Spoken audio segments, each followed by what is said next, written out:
嗨，大家好，我是躺平叔，今天是2026年1月14号。这一期咱们继续胡聊胡适、胡指、胡威还有胡一静老师今天这个胡适走势本来可以说是叫疯牛一路狂奔我看了一下上午这个指数一路飙升，沪指涨了1点几，突然尾盘就崩了就来了个暴跌。什么原因大家恐怕也知道了1月14号 A 股三大指数涨跌不一，截至收盘，上证指数跌0.31%，深圳成指涨0.56%，创业板指数涨0.82%，北证50涨0.98%，沪深两市成交额3.94万亿，较前一个交易日放量2900亿，全市场2747只股票上涨，2592只股票下跌。这个不重要重要的是尾盘集合竞价，多只权重股出现巨额压单，其中招商银行压单金额65亿元，紫金矿业、长江电力、中国铝业、上汽集团、兴业银行、中国中免、中国平安、贵州茅台压单金额均超10亿元。此前在2025年9月17日、10月24日、2026年1月7日，中信证券均出现10亿元以上的压单。到底什么原因呢？实际上大家都知道也就是监管出手了，慢牛有向疯牛演化的地步了。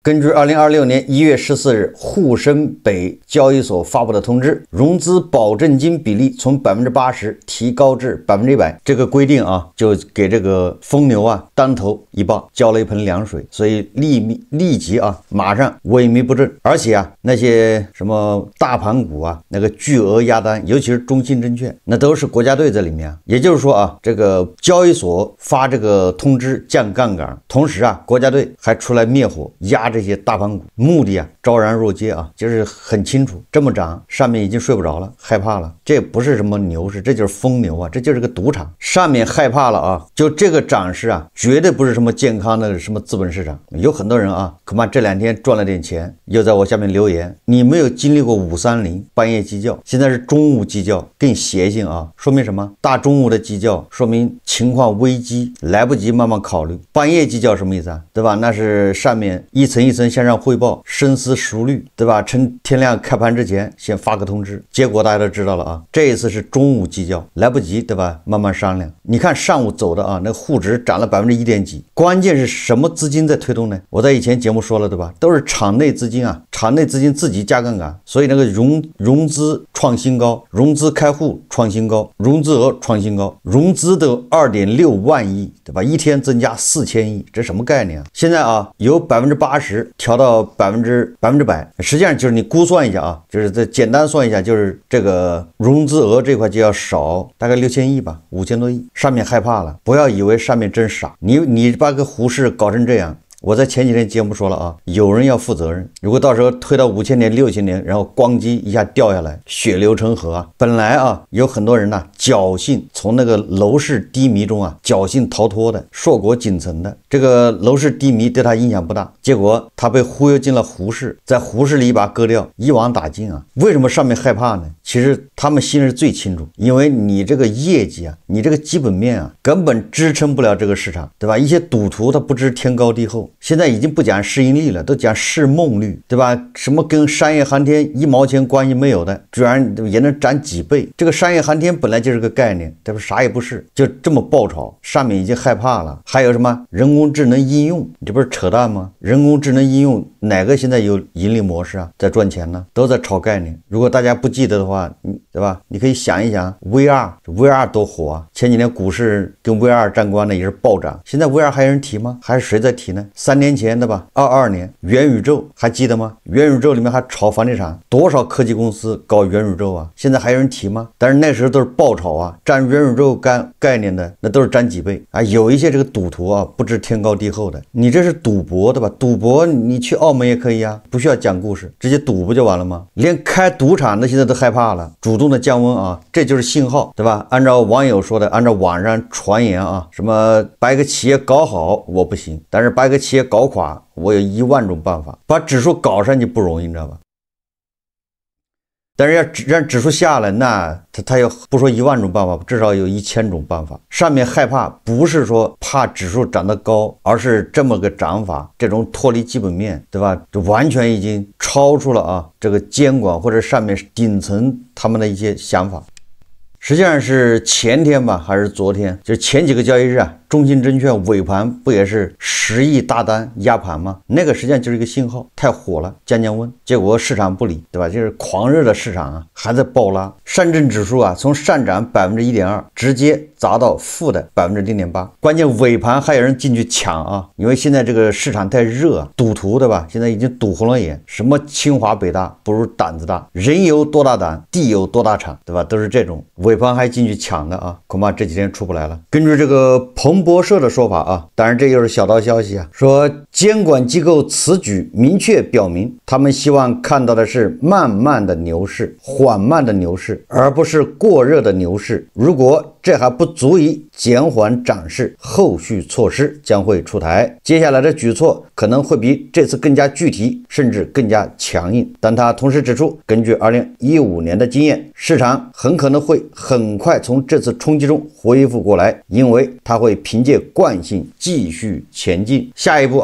恐怕就调到这个国家队可能要出来了，开始奉命砸盘呢。实际上国家队就应该趁现在赶紧出来，趁现在这个赌徒比较狂热的时候，还是含泪先把钱赚了再说。什么社保基金对吧，保险资金赶紧套现。这个财经网说 A 股连续放量上涨之后，监管踩下了刹车。1月14号，经证监会批准，沪深北3家交易所发布通知，调整融资保证金比例，将投资者融资买入证券时的融资保证金最低比例从80%提高到100%。2025年下半年，已有部分券商在风控压力加大的背景下，主动将融资保证金分比例上调至100%。监管层此次统一调整，一位券商策略点评认为，监管层给快牛踩刹车了。这并不是要扼杀牛市，而是为了防止重演2015年的杠杆疯牛悲剧，意在将市场从资金推动型急涨模式强行切换到业绩驱动型的慢牛轨道。截至2025年年底，全市场融资余额已升至2.6万亿元以上，处于近年来高位，并在部分时段超过2015年的水平。若杠杆资金进一步加速扩张，在市场出现调整时，相关风险会被迅速放大，进而加剧波动。实际上这个融资已经创了历史新高。最近这几个交易日，交易量是不是也是不停的创新高今天接近4万亿有史以来最高，这都是杠杆资金在里面折腾这个新浪基金报道说梁文峰旗下换方量化去年收益率56.6%，位列100亿级量化基金业绩榜第2，仅次于以73.5%的收益均值登顶的叫林军投资。目前换方量化管理规模已超过700亿，也就是说去年换方量化赚了400亿，赚了谁的钱呢？根据私募排排网数据，换方量化近3年收益率均值为85%，近5年收益率均值为114%，就是每年要赚114%你就知道这些韭菜的钱交给谁了，也就是这些量化基金也割了不少走了，不仅是什么上市公司大股东国家队，对吧？量化基金从中也割了不少，一年要割个几百亿这是一家呀。那还有什么林军投资？有分析认为，换方量化的丰厚业绩为梁文峰旗下的 DeepSeek 提供了充足的研发资金。简单点说就是监管他想看到的是慢牛，而且是有业绩支撑的。你不能垃圾股满天飞，你不能这种概念股爆炒。前一阵子传言是吧？这个人形机器人、具身智能这些上市的快速通道被取消，工信部、发改委都出来讲话，在机器人这一块过热。实际上这都是信号也就是说上面已经害怕了，资本市场还在这么玩。当然了，多少也得叶公好龙如果天天看我节目的人应该知道，我前一阵子说过了，这些证券专家、这些监管现在闭着眼睛把指数搞到4000点还不行，还要搞到5000点。我可以肯定未来一定有人会为这个负责。这个监管不知道谁要背这个锅你现在看着还行，到时候咣当一声往下一砸，引起股灾，你看吧。所以我一直说它是沙滩上建高楼你指数牛市天天涨，但是它总有一天会倒下来。什么时候倒谁也不知道，以什么方式倒谁也不知道，一定会垮下来。有人认为自己啊在垮下来之前能跑掉，这个我可以说吧，99.9%的人是跑不掉的，因为你这个贪婪已经决定了，越到末端呢，越疯狂的时候，那个诱惑越大，那个利润越高啊，越到最后是越刺激的。你一旦养成路径依赖，你根本跑不了。你即便侥幸跑出来了啊，你很有可能第二次返回火场，还要去送死。这就是人性决定的。20多年前啊，我第一次入市的时候，我就是30多万，30万意味着什么呢？当时在北京啊，差不多一套房也就30万，进去还没有半年时间啊，我也是看专家荐股。这个电视上也看报纸，各种分析 K 线、老丫头、神仙指路是吧？什么金针探底，还买了书看，成功的啊，在半年时间把30万赔的就剩10万。但是那个时候一个涨停一个跌停啊，就3万块，对吧？还有很多这个新股民啊，根本就不知道什么叫千股涨停。那个时候啊，好像股票也就1000多只吧，啊，具体的多少我也不太记得了，1000多只吧。突然有一天不知道出个什么政策，来了个千股涨停，好像就几只股票没涨停啊，现在所有的股票全部涨停。都画了个1字，大盘指数好像也涨了9%，就这种情况下啊，反正后来我赔了就剩10万，相当于2/3没了。但是一怒之下就装植物人，把这个电脑的软件也卸载了啊，这个账户也不看了，从此忘了这个胡适，手中有股，心中无股啊。直到哪一天呢？直到好像2007年还是什么时候啊？那个不是股改吗？大家还有印象吗？老股民知道啊，股改呀。我身边的同事都在谈说牛市，因为我已经忘了股市了啊。后来我想什么叫牛市啊？他们都说哎呀股改，这股票暴涨。我说暴涨怎么涨？他说他股票涨了100%了。我赶紧这个时候我想起了啊，我赶紧在网上查资料看看。哎，后来我打电话，因为我已经把密码都忘了，我的账户我有，但是密码我没有，忘了。我这还打到那个券商营业部。还找我的密码，后来下载一个软件，把那个对吧密码账号一输，一看居然解套了。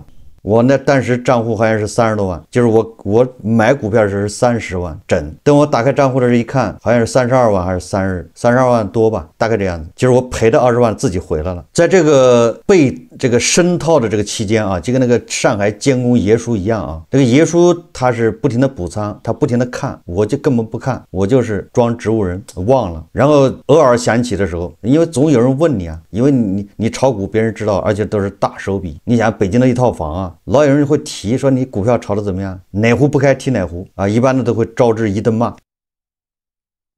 然后我就每次我都发誓啊，以后只要解套了，坚决不碰股票。如果给我一次机会，对吧？绝对不会碰股票。后来牛市啊，对吧？那就是股改的牛市，我一看我解套了，前面发的誓全忘了。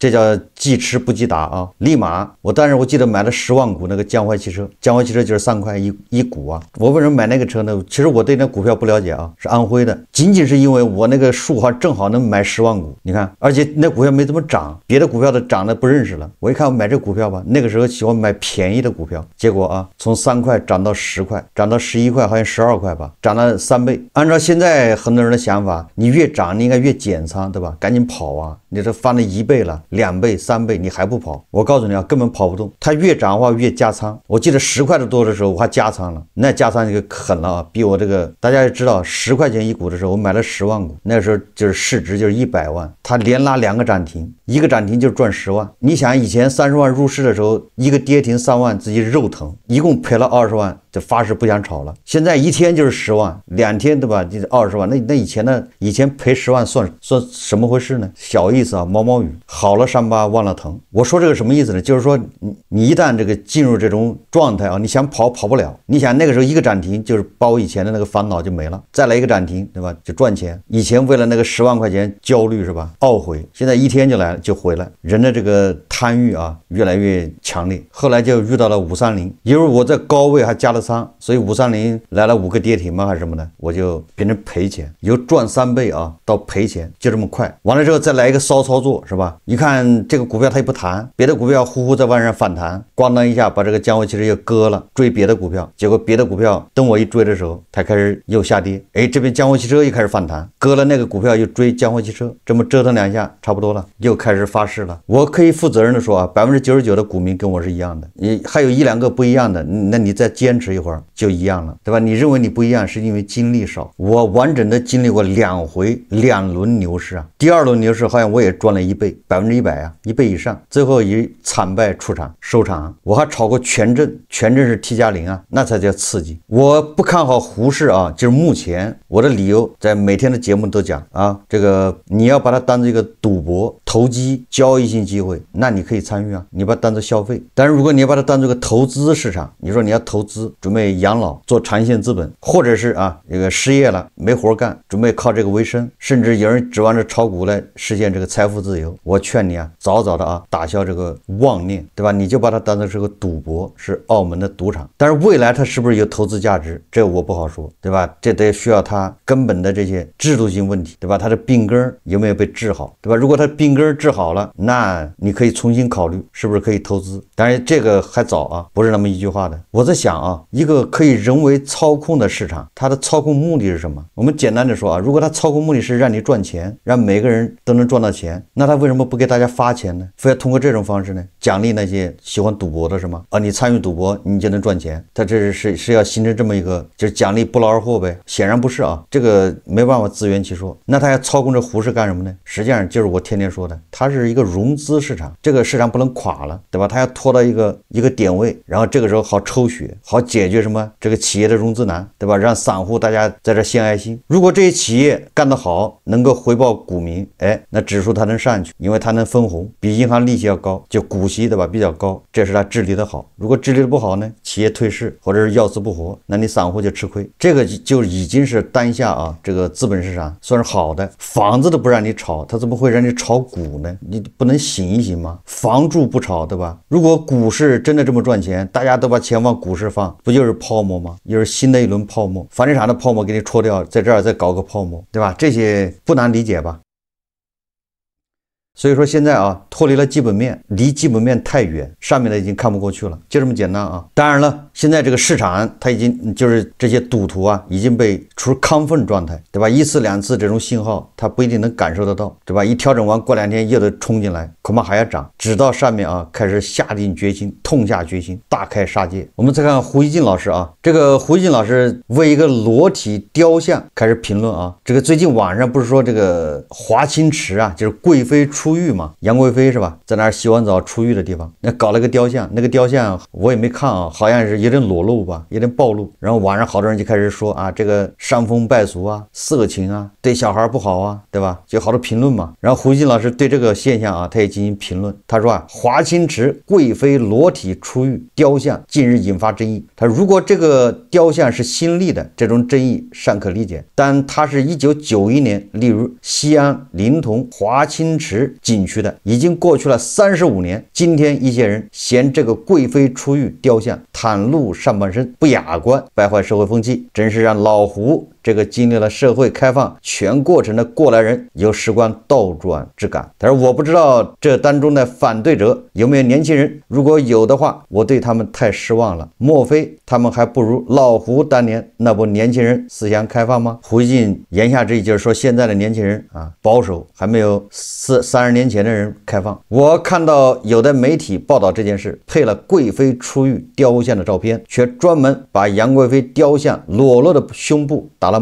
马赛克。舆论场存在这样的氛围和压力，让老胡唏嘘。更多大道理也不说了，我诚恳希望西安市坚决顶住舆论场的这波质疑。那些老封建的卫道士们愿意在网上击渣，让他们击渣去。华清池这个存在了35年的贵妃出浴雕像一定要继续立在原处，这样的坚持是对从雕像立起来后过去35年改革开放的一份认同和敬意，是在舆论喧嚣中对开明的应有坚持。另外，这也是西安古都无愧于作为中国古老文明现代守护者的试金石。这胡一静老师叫揣着明白装糊涂啊！关于这种现象，我在以前咱们多次说过，这个实际上就是基本盘、夹头粉、什么吃瓜粉、百年粉啊，总之都是基本盘呢。这个基本盘你把那个对吧，那个排泄物给它搞掉了，它就没地方去啊，对吧？他们上一次是聚集的什么《红楼梦》道明说，对吧？吧？然后永乐大典有光刻机，西方的这个技术都是在永乐大典这个基础上剽窃的。哎，他们是聚集在那儿，对不对？好，你把那个粑粑搞掉了，擦掉了，他没地方去啊。他后来去哪儿了？这帮基本盘去了汉武帝的那个雕像，是吧？在那个甘肃瓜州，胡锡进老师也评价了。好，把这个事情你给铲掉了啊，对吧？在那解释了一通啊，你们误解了，那个作者土生土长河北燕郊人，都没去过美国啊，误会了。这事一过去，对吧？现在这帮区，对吧？这帮基本盘又发现了这个华清池、杨贵妃这个裸露的雕像。这些人以前聚集在江平那儿，对吧？说江平是数学天才，还聚集在什么一个叫李明的小孩那儿，说他是书法家。你跟这帮基本盘你没得说，对吧？你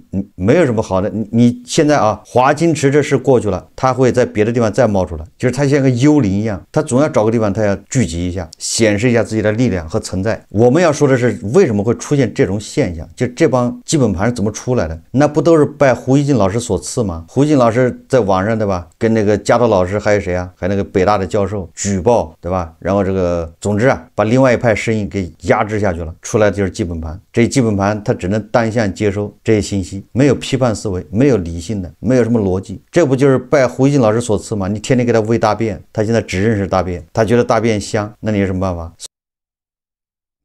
所以要想彻底解决，你靠西安的什么华清池景区顶住，你靠什么甘肃瓜州景区顶住压力，顶不住呢？你这叫扬汤止沸，对吧？你不如釜底抽薪啊！你放弃这种洗脑教育，放弃这种单方面的灌输，对吧？开放言论，让另外一帮人也能说话，这样这种基本盘加德粉就会少一些，而且他们的祸害啊，危害性就没那么大。因为当这帮基本盘加德粉去攻击什么贵妃裸体的时候，自然有别人去，对吧？跟他辩论。所以你看胡锡进老师在这装无辜啊，说我不理解现在的年轻人，难道比我年轻人还保守吗？这就是胡锡进老师种下的因，现在年轻人就是果啊。这种现象啊是不会杜绝的，会越来越多，总有一天啊会反噬胡锡进老师，他本人也要深受其害啊。我们拭目以待啊。好，这期节目咱们就聊到这里，感谢大家收看。如果喜欢我的节目，欢迎订阅转发，也可以在下方留言评论，谢谢大家。